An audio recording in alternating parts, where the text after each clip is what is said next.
અમદાવાદ ગ્રામ્ય એસઓજીએ નકલી પ્લાઝમા કેસમાં વધુ એક આરોપી અજીત સોલંકીની ધરપકડ કરી છે.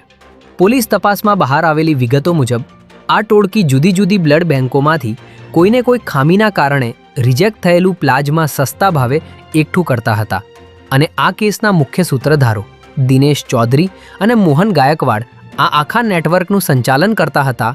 ત્યારે અજીત સોલંકી અગાઉ આ જ કેસમાં પકડાઈ ચૂકેલા આરોપી જીતેન્દ્ર સોલંકીના સીધા સંપર્કમાં હતો અને રેકેટમાં લોજિસ્ટિક્સ તેમજ સપ્લાય ચેઇન સંભાળતો હતો, જેના આધારે પોલીસે તેની ધરપકડ કરી છે.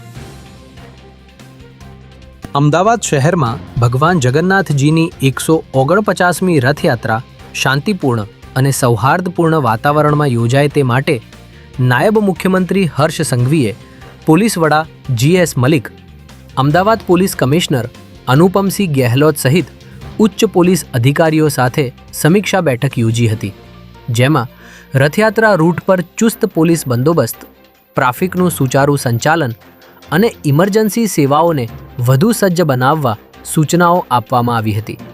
ત્યારે રથયાત્રાના ઇતિહાસમાં પ્રથમવાર રૂટ પર જોડાનાર હાથીઓની સુરક્ષા અને લાઈવ લોકેશન મોનિટરિંગ માટે ગજરક્ષક સ્માર્ટ ટ્રેકિંગ સિસ્ટમ કાર્યરત કરવામાં આવશે.